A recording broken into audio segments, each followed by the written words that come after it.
Bonjour à toutes et bonjour à tous. Je m'appelle Germain Ledru, ingénieur d'application chez Wurt Électronique. Tout d'abord, je tiens à remercier l'Université de Grenoble pour cet accueil lors des 10e journées Polytech Pro. Je vais aller droit au but puisque j'ai un format 15 minutes que je vais essayer de respecter. On va parler aujourd'hui de solutions de filtrage CEM et je vais bien sûr m'expliquer. Tout d'abord, pour que vous situiez un peu ce que je fais, quel est mon rôle. Alors, je suis dans la société Wurt Électronique. Je représente la division composants passifs.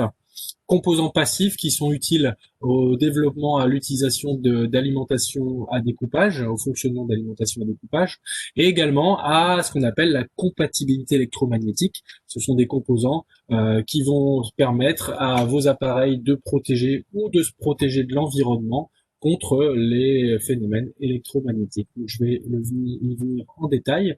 Les composants qu'on appelle souvent ferrites, inductance, condensateurs, etc. Ce sont ces composants-là.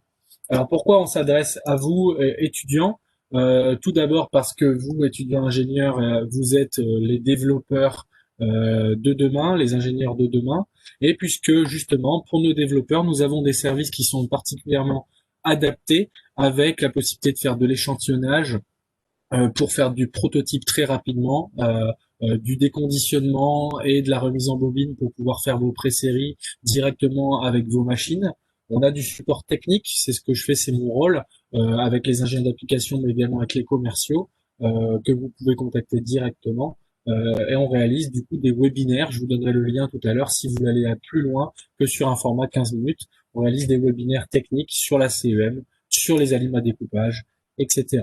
Mais allons droit au but, au sujet du jour. Pour parler de CEM, j'ai reçu un texto de mon chef qui me dit j'ai un problème CEM, est-ce que tu peux regarder? On va regarder la vidéo ensemble pour essayer de se rendre compte du problème. Excusez-moi, voilà, je la lance. Alors vous avez peut-être pas le son, je ne sais pas comment ça se passe avec l'interface webinaire. Moi, je l'ai dans mon oreille. À l'instant où mon chef connecte cette prise allume-cigare qui est connectée à des USB pour charger des téléphones, à ce moment-là, la radio qui fonctionnait bien grésille. Au moment où il retire, la radio s'arrête de grésiller. C'est une chose qui ne se passait pas lorsqu'on l'a branché sans charge, c'est-à-dire sans USB. En effet, il y a différents comportements en charge et sans charge, et ce qui fait qu'on ne s'attendait pas à avoir un problème CEM, mais là on est clairement au cœur d'un problème de compatibilité électromagnétique que vous connaissez toutes et tous, j'en suis sûr. Donc, je lui ai répondu, je suis sur le coup. Maintenant, on va regarder un peu ce qui se passe. Alors, voici le produit incriminé. C'est une petite blague, puisque c'est un goodies qu'on proposait chez Virtu Electronique, mais il n'y a plus de problème. On a corrigé, justement, on a étudié le problème. Quand on veut étudier un problème CEM, une des premières choses à faire, c'est peut-être d'utiliser un marteau. Et oui, ce qui nous permet d'ouvrir et de regarder ce qu'il y a à l'intérieur comme composant. On peut également regarder le marquage. On voit qu'en entrée, on a 12-24 volts, normal, c'est branché sur la cigare. En sortie, on a 5 volts et jusqu'à 2 ampères de charge. Voilà. Maintenant, on va étudier ce que c'est un problème CEM. Alors, on va voir la CEM comme une chance avant tout, alors que beaucoup voient la CEM comme des problèmes. On va plutôt transformer les problèmes en solutions et dire que en fait, ça va rendre notre produit plus robuste. Si je m'explique même en parlant d'économie, si on tient compte le plus tôt possible de la CEM dans une phase de design, ce sont certes du temps et de l'argent en amont, mais c'est souvent du temps de gagner et de l'argent de gagner lors de la phase de production, surtout au cas où on se rend compte d'un vrai problème CEM alors que le design est déjà fait et qu'il y a un rework qui sera nécessaire. Puisque la CEM, c'est quelque chose de standardisé, il y a des tests qui sont faits, on doit les respecter. Voici une liste de tests qui sont faits par des laboratoires qui sont certifiés. On va parler aujourd'hui de tests conduits, de tests rayonnés, en émission, en immunité. On n'aura pas le temps de traiter les tests en surtension sur ce format. Alors ces tests sont standardisés par le temps standard qu'on appelle l'IEC. Et ensuite, toutes les zones de vente, comme les zones euro pour vendre votre produit en Europe avec du coup le marquage CE, vont exiger des tests, notamment pour la CEM, et des tests qui seront dictés par le standard IEC. Alors voici un exemple de laboratoire qui fait des tests. Ils font différents tests, mais là c'est un exemple pour l'image qui est affichée de chambre anéchoïque. C'est une chambre avec une cage de Faraday qui permet d'être complètement de ne pas tenir compte de l'extérieur et de l'environnement pollué en ondes électromagnétiques. Et du coup, on se retrouve à l'intérieur avec sans réseau, sans perturbation. On peut mesurer parfaitement un produit avec l'antenne que vous voyez. Ensuite, il y a des absorbants sur les murs. Ça, c'est pour éviter les réflexions de votre produit qui émettrait sur l'antenne et qui aurait une réflexion supplémentaire via les murs. Alors, les autres tests, si on veut tous les regrouper, les tests CEM qui sont faits en labo, on va les décomposer sous ce tableau en deux familles verticales, deux familles horizontales. Premièrement, en horizontal, on a les tests qui vont être en émission, les autres tests qui vont être en immunité. Donc, est-ce que votre produit émet ou est-ce que si on le stimule, il va être perturbé? Lorsqu'on va le stimuler, il y aura différents critères de stabilité à respecter en fonction de l'application. Si vous avez un test qui a un haut degré de criticité, par exemple un pacemaker, faut pas qu'il déconne lorsqu'on le stimule électromagnétiquement. Si vous avez un produit grand public qui est un petit gadget, c'est peut-être moins grave s'il fait juste que redémarrer lorsqu'on le stimule. Donc il y a des critères de stabilité, différents niveaux de stimulation à différentes fréquences. En émission, c'est différent. On va mesurer sur toute une bande de fréquences et on va essayer de voir si on ne dépasse pas un niveau. Que ça soit maintenant pour les deux familles verticales, des tests en conduit ou en rayonné, donc en conduit sur un câble ou en rayonné sur une antenne via une antenne.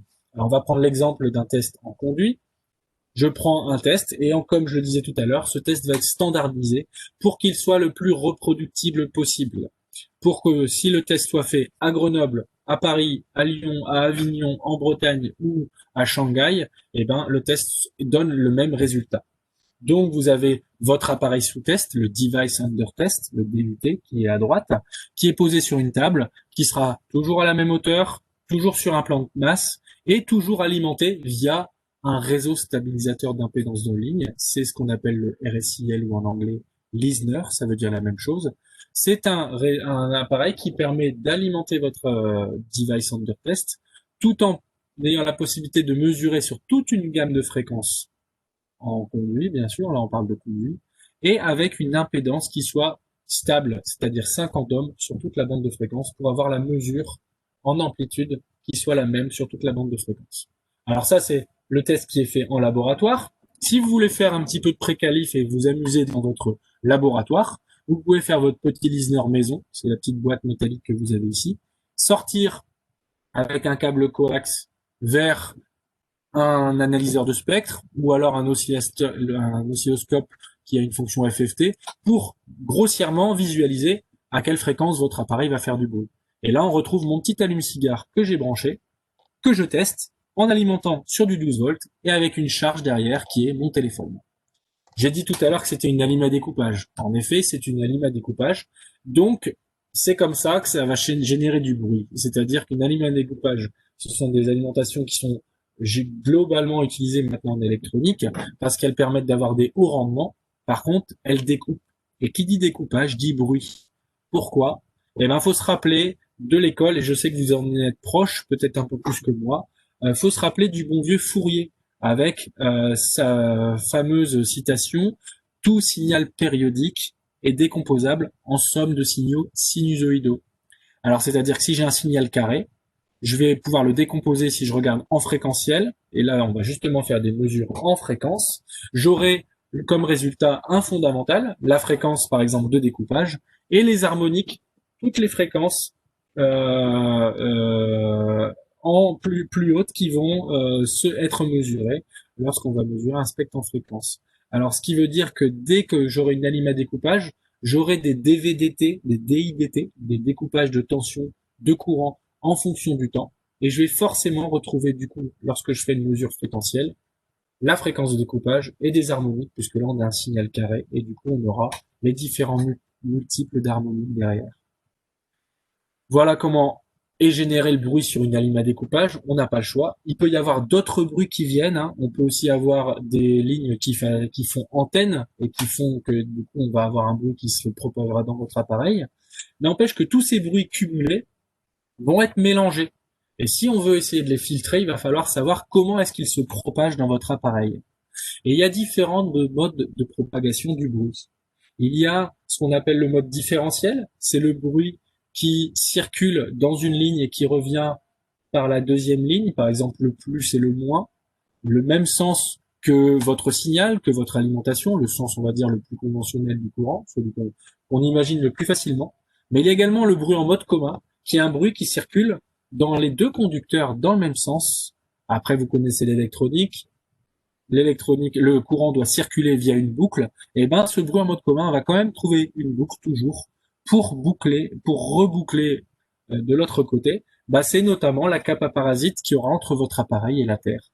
Bah, même si c'est un appareil qui n'est pas relié à la Terre, avec son boîtier, ne serait-ce qu'un petit plan de masse qui est quelque part, il aura une cape à parasite avec la Terre, même si elle est minime, ça laissera passer un bruit à une certaine fréquence et du coup le mode commun pourra circuler. Donc, si maintenant je regarde le relevé fréquentiel que j'ai fait avec mon analyseur de spectre, il se trouve comme ceci, avec en ordonnée les dB microvolts, qui est une mesure d'atténuation qu'on aura à gauche, donc en ordonnée comme je l'ai dit. En abscisse, on aura la mesure la plus habituelle en conduit, c'est-à-dire de 150 kHz à 30 MHz. Et vous avez des courbes rouges et jaunes qui sont les courbes normatives à respecter selon le standard que vous suivez pour votre application. Si vous avez des raies qui dépassent ces limites, c'est que vous dépassez la norme et que vous devez appliquer un filtrage ou revoir votre design pour faire attention et faire que ça génère un peu moins de bruit. Donc maintenant, il ne faut pas oublier que ce que j'ai dit tout à l'heure, ce bruit qu'on a identifié, il peut se propager en mode commun, en mode différentiel, il va falloir l'identifier. Et c'est ça, c'est là-dessus que on peut apporter un peu de support. Si je regarde le schéma de tout à l'heure, il faut imaginer que juste j'ai mon découpage qui génère du bruit peut-être en mode différentiel. Si on imagine le transistor qui fait le découpage, qui a une surface de dissipation parce qu'il chauffe, qui est en fait juste une plaque métallique avec un plan de masse qui est en dessous, qui est également une autre plaque métallique. On peut imaginer que ça fait deux électrodes, ça fait une cape à parasite, et on a un bruit en mode commun qui peut également circuler. Donc il faut essayer d'identifier ce bruit pour savoir comment le filtrer. Et du coup, lorsqu'on arrive à l'identifier, on va pouvoir, dans les différents tests qui sont effectués par le laboratoire, essayer de corriger ces tests pour atteindre, passer la norme, tout simplement. Donc les tests, j'ai dit tout à l'heure, 150 kg à 30 mégas pour du conduit. En effet, dans certaines applications, on va commencer à 9 kg. En rayonné, on va faire des tests à partir de 30 mégas et jusqu'à quelques gigas également pour selon l'application. Maintenant, rayonné conduit, c'est juste le test qui est fait par le laboratoire. N'empêche que le bruit circule quand même dans un fil. On va le mesurer via une antenne en rayonné, mais il circulera quand même dans un fil en amont. C'est pour ça qu'en fait, du rayonné, ce n'est que du conduit plus une antenne. Une antenne, on la connaît surtout en radiofréquence lorsqu'on veut envoyer un signal entre un appareil sous test, le vôtre par exemple, et un récepteur. Vous voulez envoyer à un module RF un signal. Certes. Mais on le connaît aussi lorsque on ne le veut pas. Et là, c'est là le problème de la CEM. Parce que votre appareil sous test, il a un câble. Ce câble, il fait antenne. Et que l'antenne de votre labo CEM, elle va mesurer un bruit qu'elle ne voulait pas. Mais au final, un bruit en conduit, c'est un bruit en rayonné avec une antenne. Et du coup, ce que j'ai dit tout à l'heure avec le mode de propagation du bruit, il va se retrouver également en rayonné. Lorsqu'on va vouloir identifier du coup d'où vient mon bruit que j'ai mesuré avec mon antenne de labo CEM, on va pouvoir l'identifier quand même avec un mode commun, un mode différentiel. C'est juste qu'on aura des antennes de différentes tailles qui seront faites et qui du coup généreront du bruit. Là, on va retrouver les formules de base de physique. C'est en fonction de la période, de la célérité de la lumière, qu'on va retrouver la gamme de fréquences d'où vient votre bruit. Et on peut faire le chemin inverse en analysant le spectre en fréquence rayonnée que vous aurez vu. En fonction de la taille de l'antenne que vous avez, vous retrouverez la fréquence et vice versa. Donc si j'ai un bruit situé à l'ordre du gigahertz, vous pouvez être sûr que ce sont sur des petites pistes de l'ordre du centimètre et que ça se situera sur votre carte. Si vous avez des bruits enrayonnés à l'ordre du mégahertz, donc à partir de 30 mégas, vous direz c'est plutôt de l'ordre du mètre que j'ai une antenne et du coup ça vient sûrement de mon câble, etc. C'est comme ça qu'on va identifier et que derrière on va s'amuser à jouer sur un produit. Alors j'en arrive déjà à la fin, comme je vous l'ai dit là. Aujourd'hui c'était un teasing et on a fait un enregistrement pour vous montrer ce qu'on peut proposer comme solution, parce qu'à partir de là, d'avoir posé le problème CEM, on peut trouver des solutions qu'on propose à nos laboratoires CEM lorsqu'ils font un test ou à nos clients. Ce sont des composants qui vont vous permettre de filtrer un bruit que vous avez en CEM. Alors là, on voit par exemple des inductances. Ce sont des bobines avec des fils qui sont enroulés sur un noyau, ou tout simplement des ferrites comme vous avez en bas à droite. Les ferrites, c'est des choses qu'on a sur les câbles. Vous les voyez souvent sur des câbles d'écran qui sont moulés autour du câble, ou alors dans des câbles d'alimentation, l'alimentation de votre ordinateur. Ça arrive souvent que vous ayez une petite ferrite. C'est sûrement parce que l'alimentation a fait un test CEM et ils se sont rendus compte que elle passait le test lorsqu'on mettait la ferrite. Et du coup, ils la commercialisent avec la ferrite. Ce sont des choses que nos clients font. Entre un problème CEM avec du bruit en mode commun ou en mode différentiel, on a une solution CEM avec des solutions inductives ou capacitives, c'est-à-dire des inductances ou des ferrites qui vont vous permettre de bloquer un bruit, ou des solutions capacitives avec des condensateurs qui vont permettre de court-circuiter un bruit. Et il faudra venir plus en détail à l'avenir, mais n'empêche que nos composants permettent de couvrir un peu toutes les solutions qu'on peut proposer en fonction des tests que j'ai évoqués depuis tout à l'heure. Par exemple, une ferrite, comme je l'ai dit, elle va bloquer un bruit. Et ben, c'est une ferrite, c'est un composant comme une résistance, mais qui va dépendre de la fréquence. Et du coup, elle aura ce qu'on va appeler du coup une impédance. Elle aura une impédance élevée à une fréquence plus élevée. Et donc, elle pourra laisser passer, par exemple, votre alimentation ou un signal basse fréquence, mais elle pourra bloquer un bruit qui sera situé en haute fréquence, comme ceci. Avec un condensateur, on va court-circuiter un bruit, c'est-à-dire que la capa va laisser passer la haute fréquence pardon, va laisser passer, oui, à son travers la haute fréquence. Du coup, la haute fréquence va être court-circuitée si on met la capa en parallèle. Et le bruit en basse fréquence ne va pas passer dans la capa et du coup va circuler au-dessus dans le cas où on la met encore une fois en parallèle. On peut réaliser des filtres, c'est ce qu'on va faire, c'est ce que vous avez sûrement fait en école et c'est ce qu'on peut proposer à nos clients pour avoir des solutions. Et on peut jouer avec des ferrites sur câble pour identifier le bruit en l'éclipsant sur les deux câbles ensemble et en faisant du coup du filtrage mode commun. Là, on voit par ce biais-là que le filtrage différentiel n'aura pas, il n'y aura pas de filtrage différentiel, il n'y aura qu'un filtrage mode commun avec deux ferrites. Si on la met sur un seul des deux câbles, on va faire un filtrage différentiel et on saura du coup est-ce que le client veut directement industrialiser son produit et à ce moment-là directement placer la ferrite sur le câble à clipser, ou est-ce qu'il veut convertir derrière la ferrite en un composant qui ira sur sa carte, qui sera certes moins encombrant. Donc le labo s'amuse à faire son schéma de ce type-là avec différents composants qui ne se foutent pas, parcourir tous les tests avec des solutions CEM, comme je l'ai dit tout à l'heure. Et puis bien sûr, il y a ces solutions qui ne sont pas soudées, qui sont directement mises sur le produit lors du test. Seulement lorsque j'ai envoyé le résultat à mon chef et que je lui ai dit voilà le résultat, il m'a dit bah réduis-le parce que c'est un petit peu trop encombrant, ça va pas être industrialisable. Eh bien, on propose ces solutions.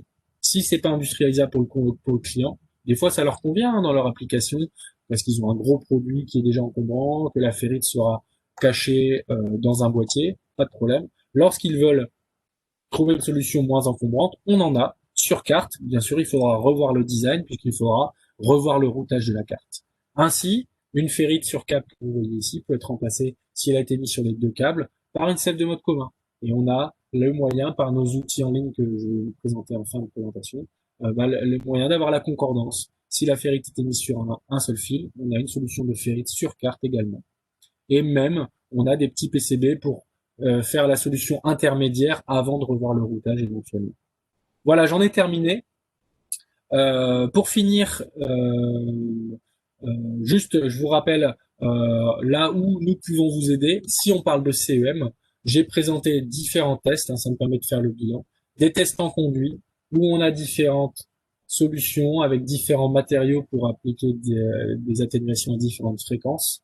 On n'a pas eu le temps de parler des matériaux, bien sûr, ça serait un autre sujet. On n'a pas eu le temps de parler non plus de blindage, mais on a des solutions de blindage comme vous le voyez ici, et des solutions plus haute fréquence pour tester en rayonné. Voilà, si vous n'avez pas tout vu aujourd'hui, vous pouvez envoyer aussi des mails avec des demandes techniques à cette adresse mail que vous voyez ici.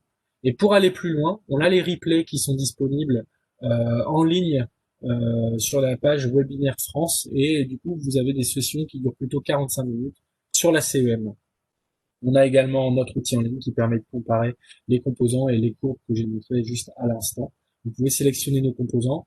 Nos composants regroupent beaucoup de familles de produits, plus que juste pour la CEM. Là, on a parlé de ferrites, de condensateurs très brièvement, mais on a des composants pour les alimentations, pour les signaux, la communication, des quartz, des condensateurs, des résistances, des LED, des modules d'alimentation, et également pour la connectique, puisque j'ai des collègues, on travaille en binôme avec des collègues de connectique. Sur la connectique, on a tout ce qui est carte à carte, carte à fil, des connecteurs de communication comme l'USB, le LAN, connecteur RF avec les SMA, les supports fusibles, etc. Tout ce que vous avez en image. Voilà, j'en arrive à la fin de ma présentation. J'ai essayé de respecter le timing. Ça fait 20 minutes au lieu de 15. J'espère que ça sera accepté. On va voir ça. En tout cas, je vous remercie beaucoup pour votre temps. On reste disponible pour aller plus loin sur ces sujets. Je vous souhaite une bonne session, des bonnes journées techniques aujourd'hui à Grenoble ou en ligne. Je suppose que beaucoup de vous sont en ligne en visio chez soi et j'espère pouvoir faire le même type de présentation sous peu en présentiel puisque c'est d'habitude ce qu'on fait et c'est ce qu'on préfère. Voilà, merci pour l'accueil, bonne journée à toutes et à tous. Au revoir.